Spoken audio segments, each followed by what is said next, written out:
नमस्कारम। आज हम डिस्कस करेंगे digestive system of rat. Rat के डाइजेस्टिव सिस्टम में दो पार्ट्स होते हैं मेनली। एक है एलिमेंट्री कैनाल और दूसरे होते हैं डाइजेस्टिव ग्लैंड्स। तो आज हम इन्हीं बातों की डिस्कशन करेंगे कि कौन कौन से ऑर्गन रैट के डाइजेस्टिव सिस्टम में होते हैं, कैसे टीथ है, कैसे वो फूड को डाइजेस्ट करता है।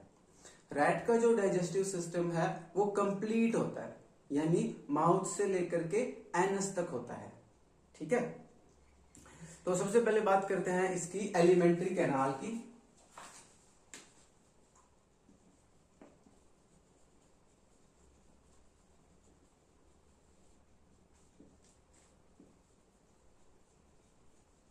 एलिमेंट्री कैनाल या इसको गट भी कहते हैं। तो एलिमेंट्री कैनाल के अंदर कौन कौन से पार्ट होते हैं? माउथ होता है, बक्कल कैविटी है, फेरिंग्स है, इसोफेगस है, स्टमक है, small intestine, large intestine and anus. इन सभी ऑर्गन को हम डिस्कस करेंगे। सबसे पहले बात करते हैं माउथ की कि रैट का माउथ कैसा होता है। तो ट्रांसवर्स अपर्चर है। ट्रांसवर्स जैसे अपना माउथ होता है ट्रांसवर्स, तो इसी तरह रैट का भी माउथ होता है। और क्या है, उसके पास लिप्स होते हैं, जैसे हमारे अंदर लिप्स होते हैं, रैट के पास भी दो मूवेबल लिप्स होते हैं। और बात करें अपर लिप जो होता है उसमें एक वर्टिकल क्लेफ्ट होती है, यानी कि रैट का जो माउथ है वो कैसा होता है, उसका ये मान लो नीचे वाला लिप है, लेकिन जो अपर लिप है उसमें ऐसे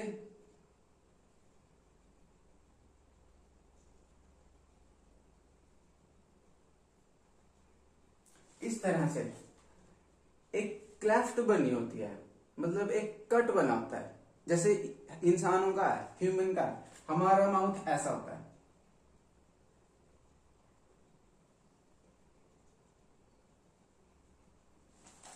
ये तो अपने लिप्स होते हैं, लेकिन रैट में क्या है, नीचे का लिप तो कंप्लीट है, ऊपर के लिप में एक कट सा लगा होता है, एक वर्टिकल क्लेफ्ट बनी होती है। ओके, और क्या है, और इसके अंदर होती है वेस्टिब्यूल।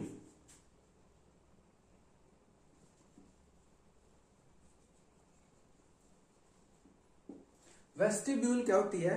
ये है लिप्स और जोज के बीच में जो गैप होता है।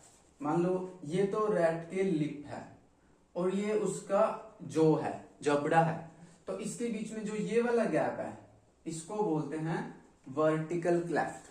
यानी रैट के लिप और रैट के जो के बीच में जो गैप होता है उसको बोलते हैं वेस्टिब्यूल। ह्यूमंस में भी होता है थोड़ा सा और रैट में भी होता है। उसके बाद बात करें इसकी बक्कल कैविटी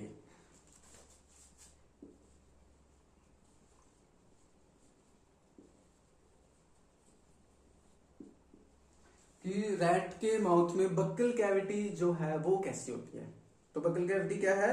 ये ओरल कैविटी है, जो उसके माउथ में जो स्पेस है, उसके जॉ, उसके फेरिंग्स के बीच में जो स्पेस है, अंदर वाला जो स्पेस है वो है बक्कल कैविटी। इसमें क्या क्या होता है? डोर्सली तो होती है पैलेट। डोर्सली क्या है? पैलेट। पैलेट क्या होती है? रैट के माउथ में जो ऊपर का जो हिस्सा है, ऊपर की जो छत है, ऊपर का जो कवरिंग है उसको बोलते हैं पैलेट, डोर्सल साइड में। और वेंट्रल साइड में क्या है? थ्रोट। नीचे है गला। रैट के माउथ में ऊपर पैलेट है, नीचे थ्रोट है। ठीक है, और क्या? लेटरल साइड पर जॉज है। ठीक है, इस तरफ क्या है? जो है, जबड़े जो लगे हुए हैं। ठीक है, और बक्कल कैविटी में और कौन कौन से स्ट्रक्चर हैं? टंग है, टीथ है, ग्लैंड्स हैं और पैलेट है जो हमने बात की। तो रैट का जो माउथ है उसमें जो बक्कल कैविटी है उसमें क्या क्या है? ऊपर पैलेट है, नीचे थ्रोट है और लेटरल साइड पर जोज है। ठीक है, जोज में टीथ है एंड टंग है। तो ये सारी चीजें रैट की बक्कल कैविटी में प्रेजेंट होती है। ओके, बात करें, हमने पैलेट की बात कर ली। एंड अच्छा, जो पैलेट है ये एंटीरियर साइड पर तो हार्ड होती है और पोस्टीरियर साइड पर सॉफ्ट होती है। रैट का माउथ है, शुरुआत में पैलेट हार्ड होती है और पीछे गले की तरफ सॉफ्ट होती है।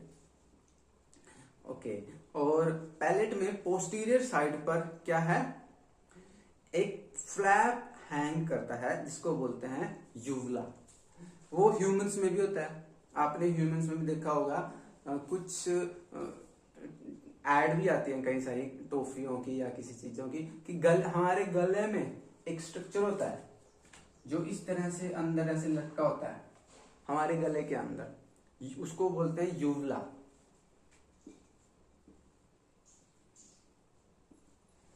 ये यूवला जो है ये रैट में भी प्रेजेंट होता है। ओके, एंड और क्या क्या है इसके अंदर, पैलेट के अंदर क्या है, नेजोपैलेटाइन कैनाल्स होती हैं। ठीक है, ये जो पैलेट है इसके अंदर क्या है, नेजोपैलेटाइन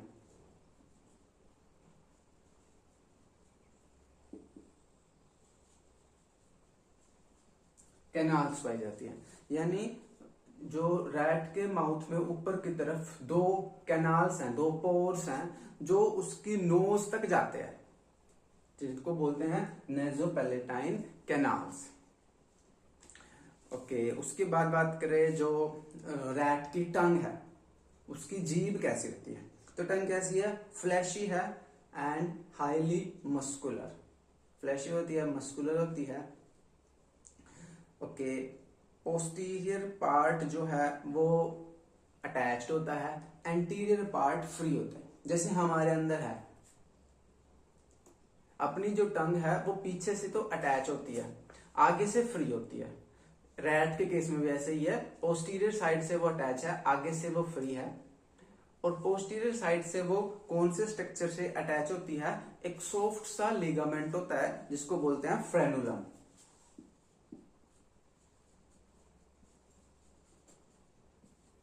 तो रैट की जो टंग है वो फ्रेनुलम नामक स्ट्रक्चर से कनेक्टेड होती है पीछे। और बात करें टंग के ऊपर क्या होती है, पैपिली पाए जाते हैं। टंग के ऊपर कुछ स्ट्रक्चर्स पाए जाते हैं। ठीक है, तो वो 3 टाइप के होते हैं। एक है सर्कमवेलेट पैपिला, इसको रेज कर देते हैं।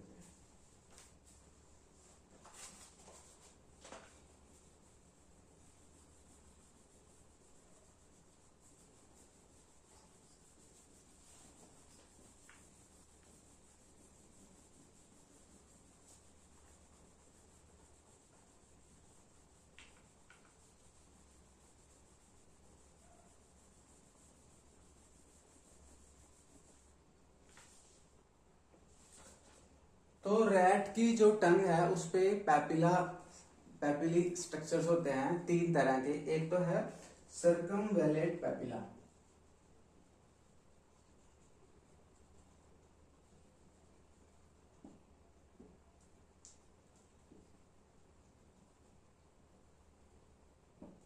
ये क्या होता है, सिंगल होता है, थोड़ा लार्ज साइज का होता है और बेस में पाया जाता है। मान लो ये रैट की टंग है, तो सर्कमवेलेट पैपिला क्या है, कुछ यहां पर पाया जाता है। ठीक है, उसके बाद होते हैं फंगीफॉर्म पैपिली।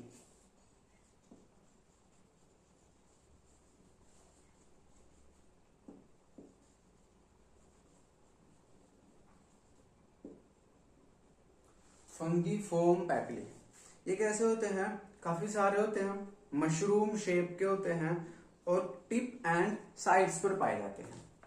तो यहां पर ऐसे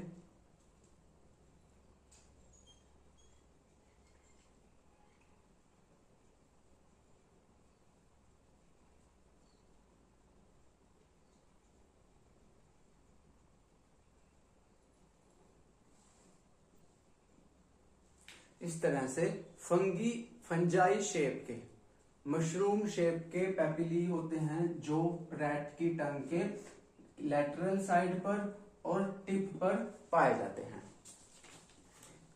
तीसरे टाइप के होते हैं फिलीफॉर्म पैपिली।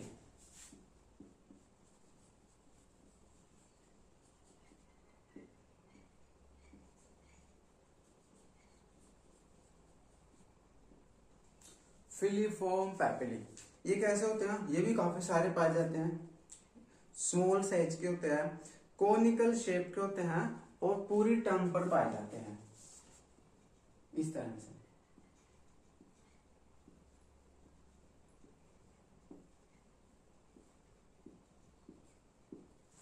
ये होते हैं फिलीफॉर्म पैपिली। ये कोन शेप के होते हैं और पूरी टंग पर पाए जाते हैं। तो ये क्या है, जैसे अपनी टंग पे टेस्ट बर्ड्स होती है, कुछ वैसे ही ये बर्ड्स होती है जो रैट की टंग पर अपर साइड पर प्रेजेंट होती है। ओके, टंग क्या काम करती है रैट के अंदर? इंजेक्शन, खाने को निगलने का काम करती है। च्यूइंग, खाने को चबाने में हेल्प करती है। चबाने में कैसे हेल्प करती है? चबाते तो दांत हैं, लेकिन टंग खाने को कभी इस जॉ के नीचे कभी उस जॉ के नीचे खाने को मूव करती है ताकि वो जॉज के नीचे क्रश होते रहें। और टंग का क्या काम करती है? और ये फूड को स्वेलो करती है, वही निगलने में मदद करती है फूड को अंदर। उसके बाद बात करें टीथ की, कि दांत कैसे होते हैं। रैट के जो टीथ हैं वो कैसे होते हैं?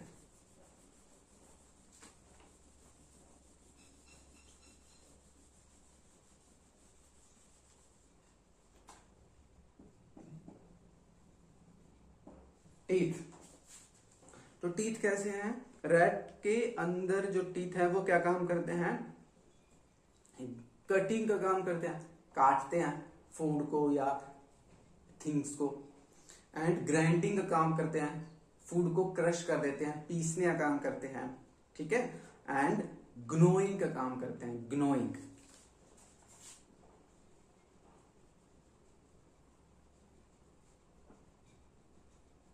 ग्नोइंग का मतलब होता है कुतरना। रैट क्या करता है? कागज, बुक्स, प्लास्टिक का कोई सामान या क्लोथ्स, शूज, इनको भी कुतर देता है, काट देता है। तो काटने में, वो कुतरने में ग्नोइंग का काम भी टीथ ही करते हैं। बात करें टीथ की, तो कैसा इसका डेंटिशन कैसा होता है, यानी इसके अंदर जॉज में टीथ का कैसा अरेंजमेंट होता है, उसकी बात करें तो इसके अंदर, रैट के अंदर थीकोडोंट नाम का डेंटिशन होता है। रैट के अंदर थीकोडोंट टाइप का डेंटेशन होता है। थीकोडोंट टीथ ऐसे होते हैं जो जॉ के अंदर सॉकेट में फिट होते हैं। तो रैट की जो टीथ है, मान लो ये जॉ है, इसके अंदर ये सॉकेट है और सॉकेट में फिट होते हैं इस तरह से। तो इस टाइप के डेंटिशन को बोलते हैं थीकोडोंट टाइप ऑफ डेंटेशन। और कैसा है? हेट्रोडोंट है।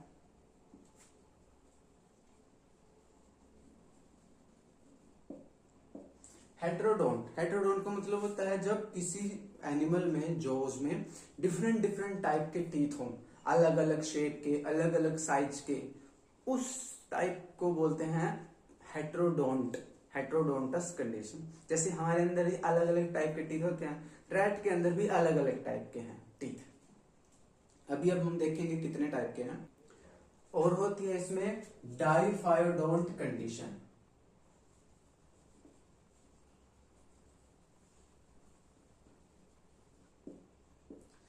डाइफायोडोंट कंडीशन बोलते हैं जब किसी एनिमल में पूरी लाइफ में 2 बार दांत आए, 2 सेट ऑफ टीथ अगर आते हैं, उसको बोलते हैं डाइफायोडोंट कंडीशन। तो रैट में पहले एक बार टीथ आते हैं, टेम्पोररी टीथ, वो टूट जाते हैं, फिर दूसरी बार टीथ आते हैं, परमानेंट टीथ, वो पूरी लाइफ चलते हैं। लेकिन अगर परमानेंट टीथ टूट जाएं तो फिर वो तीसरी बार कभी नहीं आते। इस टाइप के डेंटिशन को बोलते हैं डाइफायोडोंट कंडीशन। ओके, सो जो रैट है, इसमें 2 टाइप के टीथ होते हैं, इंसीजर एंड मोलर्स, ठीक है। जो रैट के हमारे अंदर क्या है, 4 तरह के टीथ होते हैं, इंसीजर, कैनाइंस, प्रीमोलर्स, मोलर्स। लेकिन रैट में कैनाइंस एंड प्रीमोलर्स एब्सेंट होते हैं, सिर्फ इंसीजर एंड मोलर्स पाए जाते हैं। रैट का जो डेंटल फॉर्मूला है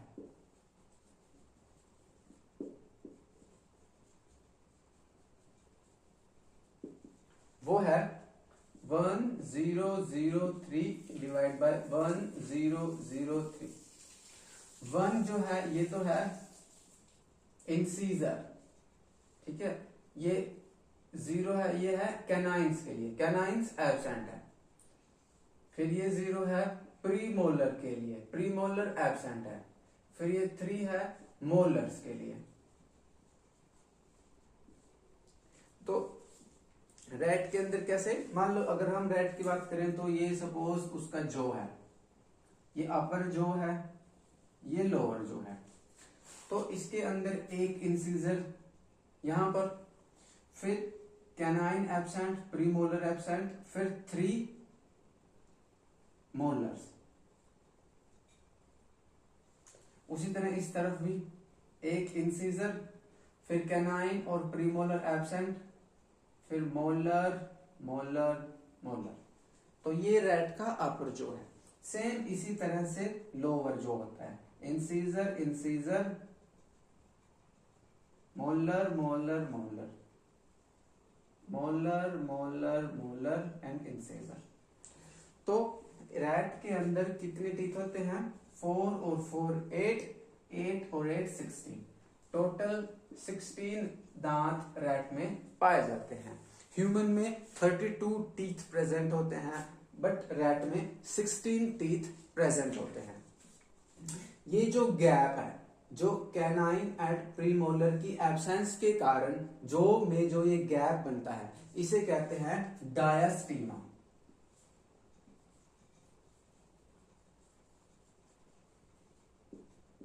इस गैप को बोलते हैं डायास्टीमा। इंसीजर की बात करें, इंसीजर क्या काम करते हैं, इंसीजर कटिंग का काम करते हैं, फूड को कट करते हैं, ठीक है। एंड जो मोलर्स होते हैं, मोलर्स क्या करते हैं, ग्राइंडिंग का काम करते हैं, फूड को पीसने का काम करते हैं। अब बात करें कि एक टूथ का स्ट्रक्चर कैसा होता है, जो रैट का जो दांत है उसका स्ट्रक्चर कैसा होता है।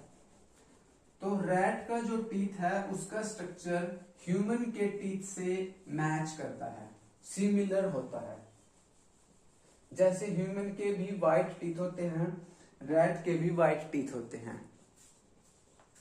तो रैट के टीथ की बात करें तो इसमें 3 पार्ट हैं, क्राउन, नेक एंड रूट। क्योंकि रैट का टीथ क्या है, इस तरह से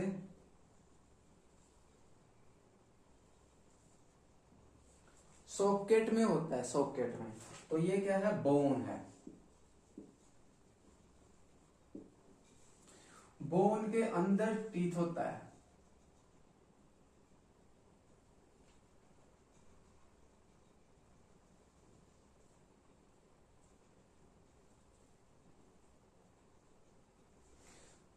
और बोन के ऊपर ये है गम, जिसको बोलते हैं मसूड़ा, ये गम है। ये सबसे बाहर का जो हिस्सा है, जो व्हाइट दिखता है, इसको बोलते हैं एनेमल। एनेमल ये क्या है, ये रैट की बॉडी में सबसे हार्डेस्ट पार्ट होता है। जो दांत है ये हमारे ह्यूमंस में भी सबसे हार्डेस्ट पार्ट होते हैं। तो एनेमल हार्ड पार्ट होता है। ये किसका बना होता है, ये बना होता है हाइड्रोक्सी एपेटाइट।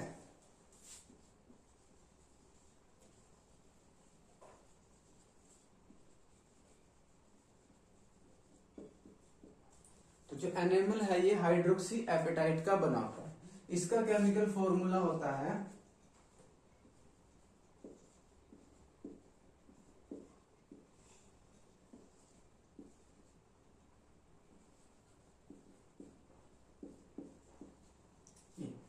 तो ये है कैल्शियम हाइड्रोक्सी एपेटाइट का फॉर्मूला। हम सुनते भी हैं कि हमारे दांतों में कैल्शियम फॉस्फोरस होता है, जिसकी वजह से हमारे दांत हार्ड होते हैं। तो ये देखिए कैल्शियम फॉस्फोरस कैल्शियम इस प्रकार से टीथ में पाया जाता है। उसके बाद बात करें, ये जो हिस्सा है ऊपर का जो व्हाइट पोर्शन है, इसको बोलते हैं क्राउन। इस हिस्से को बोलते हैं क्राउन, ठीक है। और ये जो गम वाला हिस्सा है, इसको बोलते हैं नेक। और जो सॉकेट वाला हिस्सा है, इसको बोलते हैं रूट। तो ये जो एनेमल है, इसके नीचे होता है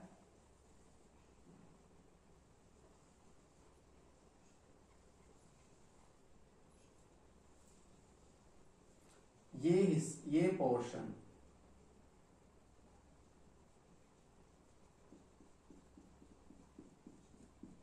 इसको बोलते हैं डेंटाइन।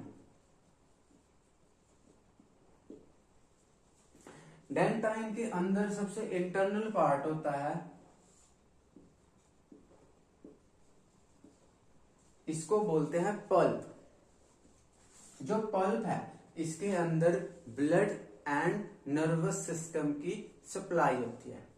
अगर एनिमल को हिट करे तो कोई दर्द नहीं होता, क्योंकि वहां पर कोई सेल्स की सप्लाई नहीं होती। लेकिन अगर टीथ में कैविटी हो जाए और वो कैविटी होती होती होती पल्प कैविटी तक, इस तक पल्प कैविटी तक पहुंच जाए, तो उस टाइम पर दांत में दर्द होना, ठंडा गर्म लगना, इस तरह की प्रॉब्लम्स को फेस किया जाता है। और तो कुछ इस प्रकार से होता है रैट का टूथ। अब बात करें, ये जो सारे स्ट्रक्चर हैं, टंग है, टीथ है, पैलेटाइन है, पैलेट है, ये सब के सब तो थे बक्कल कैविटी में। बक्कल कैविटी के बाद नेक्स्ट जो स्ट्रक्चर आता है, उसे क्या कहते हैं?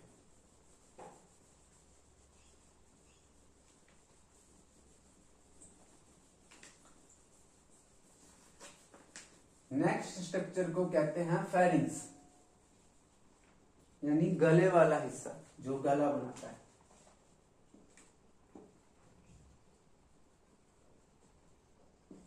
फेरिंग्स जो है वो उसको 3 टाइप्स में बांट दिया है। एक होता है नेजोफेरिंग्स,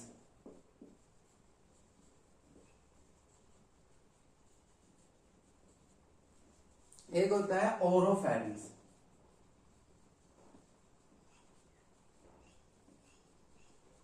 एक होता है लिरिंगोफेरिंग्स,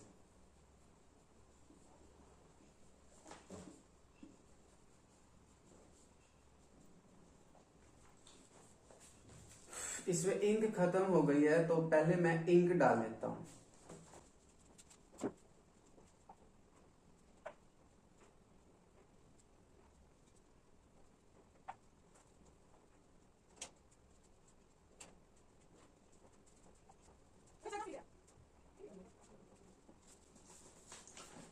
तो बात करें नेजोफेरिंग्स की। नेजोफेरिंग्स कैसा होता है? नेजोफेरिंग्स है जो नेजल चैम्बर के पीछे वाला जो हिस्सा है, नेजल चैम्बर के पीछे वाला हिस्सा जो है, इसके अंदर क्या क्या होते हैं? इसके अंदर होती है इंटरनल नेरिस,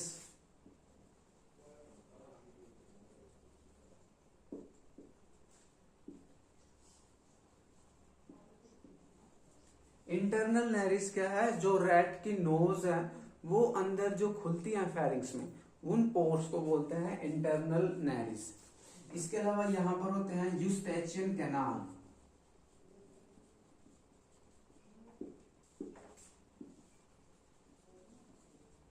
यूस्टेचियन कैनाल है, ये वो स्ट्रक्चर है जो फेरिंग्स को कानों से, रैट के ईयर से कनेक्ट करते हैं। एंड और इसके अंदर होते हैं एक structure pharyngeal tonsil.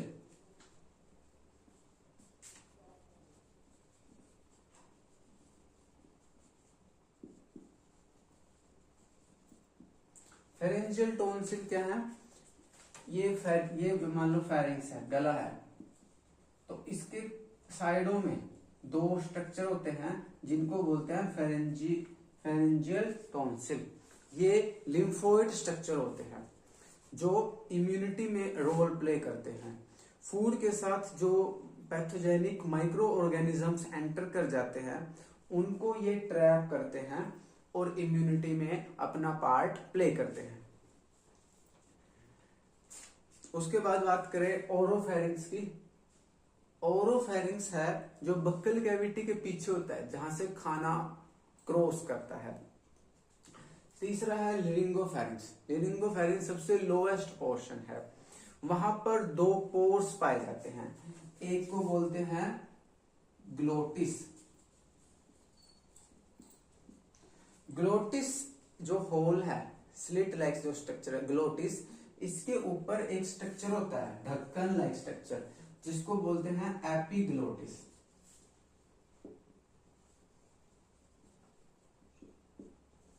Epiglottis glottis को कवर करके रखता है। जब एयर आती है तो एपिग्लोटिस मूव कर जाता है और एयर ग्लोटिस में एंटर कर जाती है। ग्लोटिस के बाद एयर चली जाती है विंड पाइप यानी ट्रैकिया में।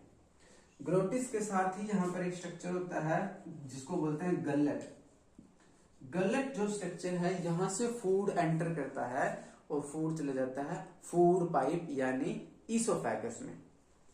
अब खाना जो चला गया ईसोफेगस में। अब ईसोफेगस कैसी होती है? रैट का जो डाइजेस्टिव सिस्टम है वो काफी हद तक ह्यूमन के डाइजेस्टिव सिस्टम से मैच करता है।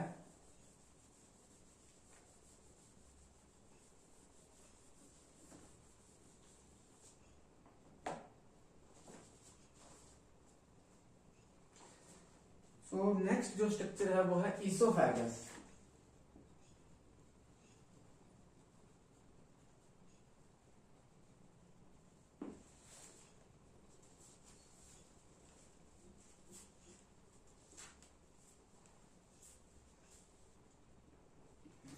तो ईसोफेगस क्या है? ये तो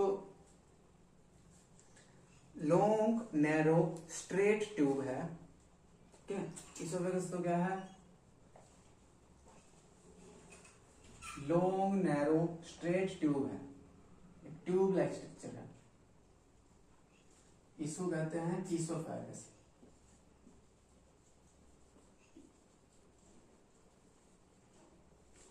जो आगे जाकर के स्टमक को कनेक्ट करती है।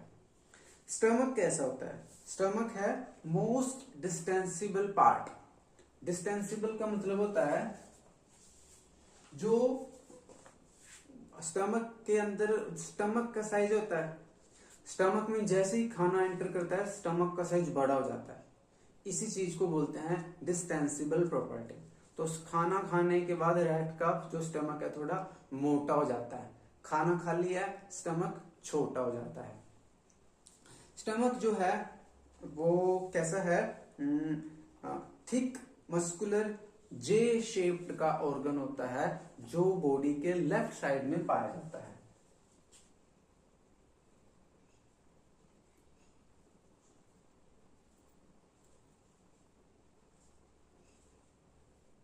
कुछ इस तरह का जे शेप्ड का स्ट्रक्चर होता है, इसको कहते हैं स्टमक।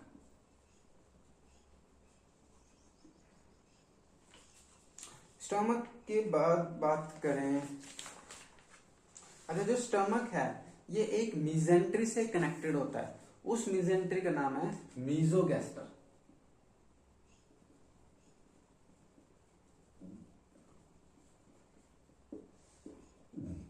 यानी स्टमक मीजोगैस्टर मीजेंट्री से कनेक्टेड होता है जो इसको बांध के रखती है। मीजेंट्री क्या होता है? कुछ ऐसे स्ट्रक्चर होते हैं जो ऑर्गन्स को टाई करने में, बांधने में, होल्ड करने में हेल्प करते हैं। जो स्टमक है आगे इसको जो इसके 3 टाइप बोल देते हैं, cardiac stomach, body and pyloric stomach. Cardiac stomach ये जो ब्रॉड होता है, फिर उसकी बॉडी, एंड फिर जो है पाइलोरिक स्टमक जो नैरो साइज का होता है। कार्डियक स्टमक की बात करें तो ये इसके अंदर एक स्फिंक्टर लगा होता है, यहाँ पर एक कार्डियक स्फिंक्टर लगा होता है जो रीगजिटेशन को प्रिवेंट करता है। रीगजिटेशन का मतलब होता है उल्टी आना, तो खाने को बाहर जाने से रोकता है। यहां पर एक कार्डियक स्फिंक्टर लगा होता है।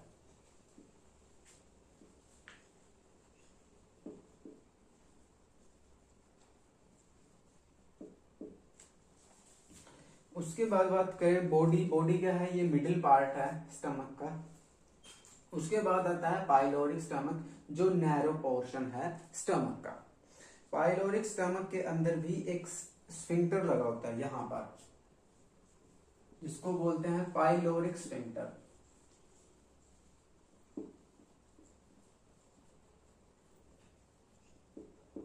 जो प्री डाइजेस्टेड फूड को आगे जाने से प्रिवेंट करता है। उसके बाद बात है, अच्छा स्टमक की बात करें तो स्टमक के अंदर क्या होते हैं, लॉन्गिट्यूडिनल फोल्ड्स बने होते हैं, ठीक है, जिनको बोलते हैं गैस्ट्रिक रूगी। और स्टमक क्या काम करता है, mechanical churning and chemical digestion. Stomach इस तरह से मूव करता रहता है, तो फूड को मिक्स कर देता है, मैकेनिकल चर्निंग करता है। साथ में स्टमक के अंदर डाइजेशन भी होती है, केमिकल डाइजेशन भी करता है। और तीसरा काम, स्टमक फूड के रिजर्व करने का काम भी करता है, फूड को रिजर्व कर लेता है। रैट जो है पेट भर के खा लेता है, फूड को स्टोर कर लेता है कुछ टाइम के लिए। उसके बाद नेक्स्ट, स्टमक के बाद स्ट्रक्चर आता है स्मॉल इंटेस्टाइन। स्मॉल इंटेस्टाइन नाम की स्मॉल होती है, लेकिन लेंथ की सबसे बड़ी होती है। स्मॉल इंटेस्टाइन का लॉन्गेस्ट पार्ट है, कितना बड़ा, 1 से 1.25 मीटर, 100 से 125 सेंटीमीटर लंबी रैट की एलिमेंट्री स्मॉल इंटेस्टाइन होती है। स्मॉल इंटेस्टाइन में क्या है, सबसे इसके आगे 3 टाइप है, 3 पार्ट है। सबसे पहले है डोडेनम। डोडेनम क्या है, widest shortest C shaped part यहां पर होता है।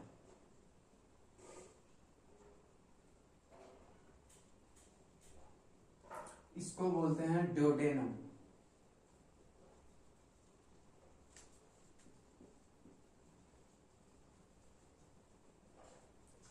ये क्या करता है, बाइल एंड पेनक्रियाटिक डक्ट को रिसीव करता है, ठीक है। अभी हम बाद में पढ़ेंगे कि यहाँ पर लीवर और पेनक्रियास से डक्ट आती है, बाइल एंड पेनक्रियाटिक डक्ट उसको रिसीव करता है।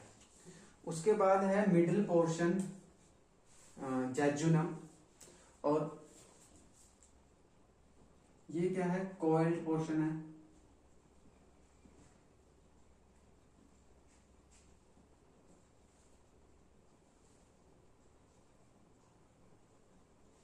इसको बोलते हैं jejunum, greatly coiled part. And उसके बाद आता है इलियम। ये क्या है, ये भी कॉइल्ड होता है और लॉन्गेस्ट पार्ट है स्मॉल इंटेस्टाइन का।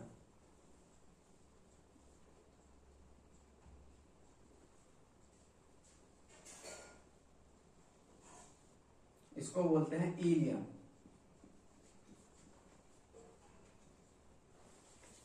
इलियम, सो ये क्या है,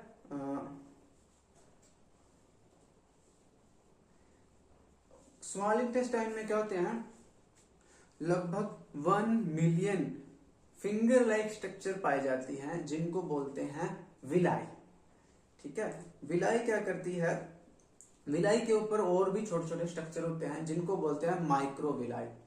ये क्या करती है, डाइजेशन एंड एब्जॉर्प्शन के लिए सरफेस एरिया बढ़ा देती है। तो उसके बाद ये सारी की सारी यहीं पर पाई जाती हैं, villi and microvilli small intestine में। ज्यादातर डाइजेशन एंड एब्जॉर्प्शन का काम स्मॉल इंटेस्टाइन में परफॉर्म किया जाता है। उसके बाद आता है लार्ज इंटेस्टाइन। लार्ज इंटेस्टाइन नाम की लार्ज है, विड्थ में मोटी होती है, लेकिन लेंथ में छोटी होती है। 15 से 20 सेंटीमीटर इसकी लेंथ होती है। अब इसके अंदर जो है लार्ज इंटेस्टाइन के इसके फर्दर पार्ट है, ठीक है। इसके भी 3 पार्ट है। सबसे पहला है सीकम। सीकम क्या है, एक स्मॉल पाउच लाइक स्ट्रक्चर होता है, ठीक है। और ठीक, ये स्मॉल इंटेस्टाइन। उसके बाद यहां पर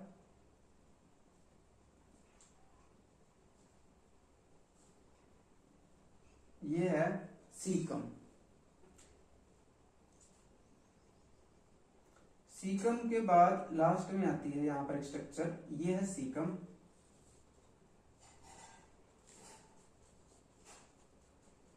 सीकम के पास एक स्ट्रक्चर होता है ट्यूब लाइक, जिसको बोलते हैं वर्मिफॉर्म अपेंडिक्स।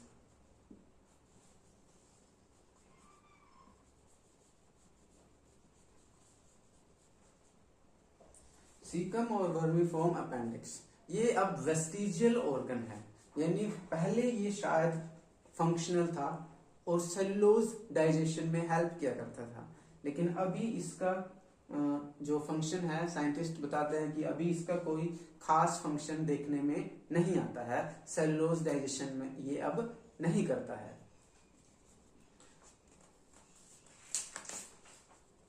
उसके बाद है नेक्स्ट स्ट्रक्चर कोलोन। कोलोन क्या है, ascending, transverse and descending colon. यहां से एक स्ट्रक्चर निकलता है,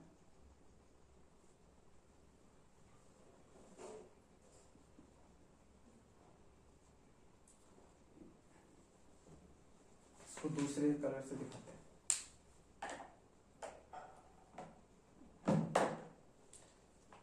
उसके बाद है ascending colon, transverse colon, descending colon. ये है लार्ज इंटेस्टाइन।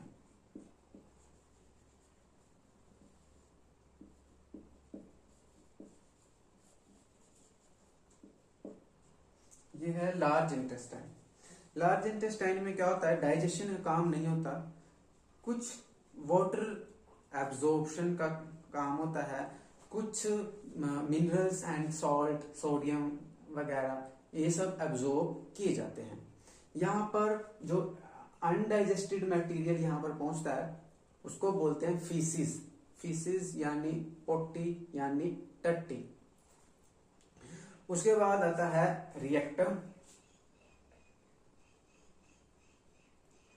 और रिएक्टम जो है लास्ट में जाकर के एनस पर ओपन हो जाता है। तो ये वाला जो पोर्शन है ये है रिएक्टम, जहां पर फीसिस या पोटी टेम्पोरेरीली कुछ टाइम के लिए स्टोर होती है और फिर वो एनस से एग्जिट कर जाती है, बॉडी से बाहर चली जाती है। तो ये लास्ट जो पोर्शन है ये है एनस।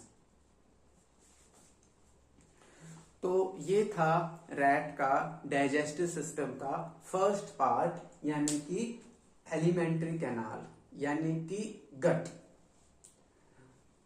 फिर अगली बार हम पढ़ेंगे रैट का डाइजेस्टिव ग्लैंड्स कौन कौन से हैं। तब तक के लिए नमस्कार।